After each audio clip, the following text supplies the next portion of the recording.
नमस्कार। श्री गणेशाय नमो नमः। सरस्वती नमस्तुभ्यं वरदे कामरूपिणी विद्यारंभम करिष्यामि सिद्धिर्भवतु मे सदा। शिव शक्ति को कोटि कोटि प्रणाम। मेरे श्रोतागण, मैं आज आपको 12 भाव में किस भाव से हम किस चीज का विचार करते हैं, किस चीज का विश्लेषण किया जाता है, इस बारे में जानकारी दे रही हूँ कि जीवन में ये 12 भाव जो होते हैं ये धर्म अर्थ काम मोक्ष को बताते हैं। तो 4 पड़ाव में जीवन की यात्रा पूर्ण होती है। तो प्रथम भाव को हम धर्म भाव बोलते हैं, दूसरे भाव को अर्थ भाव बोलते हैं, तीसरे भाव को काम भाव बोलते हैं, चौथे को मोक्ष बोलते हैं। इसी प्रकार क्रम चलता जाता है। तो 4 पड़ाव में जीवन की यात्रा पूरी होती है। यहाँ से मेरा जन्म हुआ, धर्म अर्थ काम मोक्ष। लास्ट पड़ाव मोक्ष का होता है, जो सुख हमें मिलता है। मोक्ष पाने से ही जीवन की सद्गति होती है। तो सुख का भाव भी है, मोक्ष का भाव भी है। यहाँ से हम सांसारिक सुख भी देखते हैं, मोक्ष को भी देखते हैं। तो मैं आज आपको कुंडली में यही जानकारी दे रही हूँ कि 4 पड़ाव में हमारे जीवन की यात्रा पूरी होती है।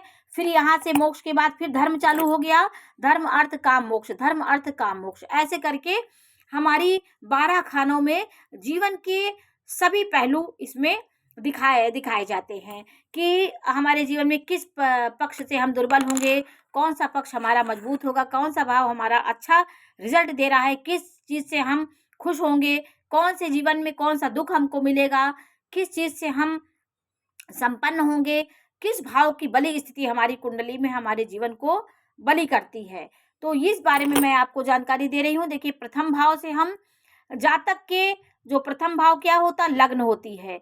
इससे जिस समय हमारा जन्म हुआ है किसी जातक का, उस समय पूर्वी क्षितिज से जो राशि उदित होती है वो हमारी लग्न होती है। लग्न से हम व्यक्तित्व, स्वभाव और व्यक्ति के स्वास्थ्य का निरीक्षण करते हैं कि व्यक्ति का स्वास्थ्य कैसा होगा। यहाँ पे शुभ ग्रह होंगे तो शुभता देंगे, पापी ग्रह होंगे तो हमें पापी प्रभाव देंगे, क्रूरता देंगे। अगर यहाँ पे नीच ग्रह है तो हमारे जीवन में वो नीचता लाते हैं, उथल पुथल मचाते हैं। इसी प्रकार निष्कर्ष निकाला जाता है। ये ग्रहों में के बैठने के अनुसार हम इसका विश्लेषण करते हैं। और दूसरे भाव से हम धन, परिवार, प्राथमिक शिक्षा देखते हैं। 1 से लेकर 8 तक की शिक्षा हम दूसरे भाव से देखते हैं। शिक्षा, वाणी, इसे देखते हैं कि आपकी वाणी कैसी होगी। यहाँ बैठे ग्रहों के अनुसार आपकी वाणी में किस प्रकार का ओज होगा, किस प्रकार की आपकी वाणी होगी। यहाँ पे नीच ग्रह होंगे, राहु होगा, मंगल होगा तो आपकी भाषा उग्र होगी, राहु होगा तो अनैतिक बोलने वाले आप होंगे, नशा करने वाले आप होंगे तो वाणी में आपकी उग्रता होगी। ये सब हम दूसरे भाव से देखते हैं। तीसरे भाव से छोटे भाई बहनों का देखते हैं, ऊर्जा, साहस, पराक्रम कितना आपके पास होगा, ये हम तृतीय भाव से देखते हैं। ये दूर संचार का भी भाव होता है। एक दूसरे से जो जानकारी इधर से उधर फैलती, वो संचार माध्यम का कार्य यहाँ से होता है। यहाँ पे मिथुन राशि को दिखाया गया है। काल पुरुष की तीसरी राशि मिथुन होती है। तो मिथुन राशि संचार का कार्य करती है।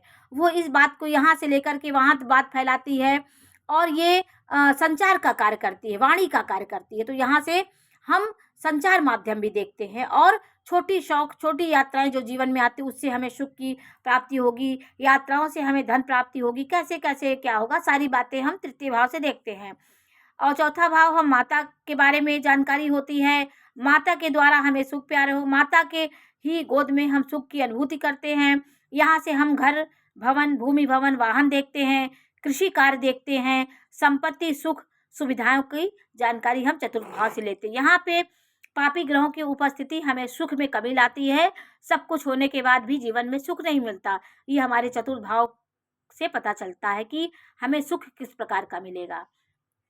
5वें भाव से हम शिक्षा, संतान, बुद्धि और विशेष शिक्षा के बारे में यहाँ से हम जानकारी प्राप्त करते हैं।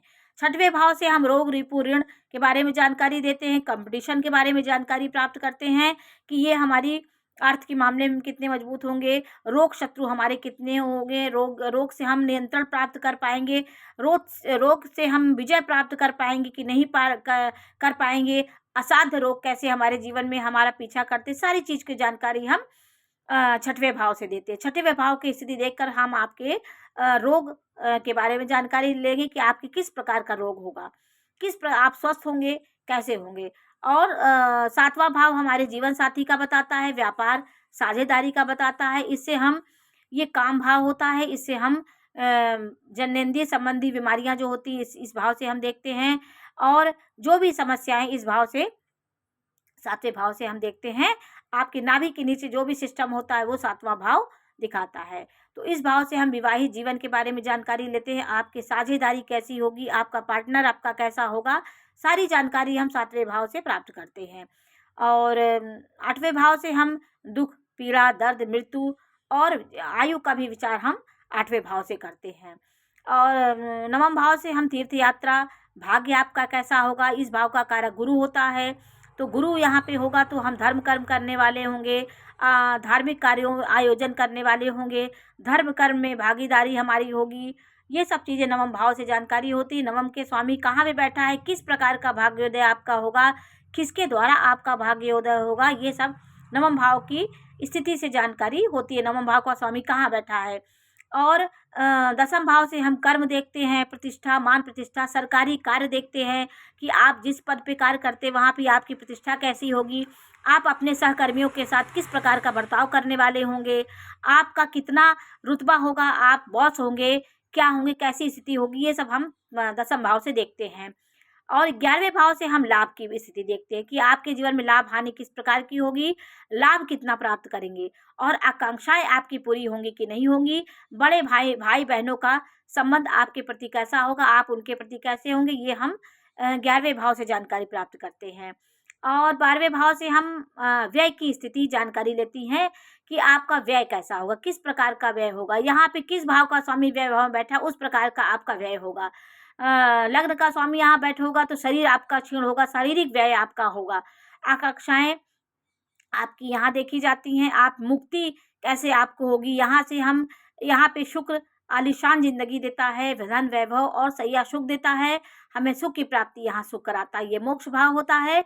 इसकी स्थिति देख करके हम आपकी विदेश यात्रा को भी जानकारी होती है कि विदेश में आप जाके कितना धन कमाएंगे।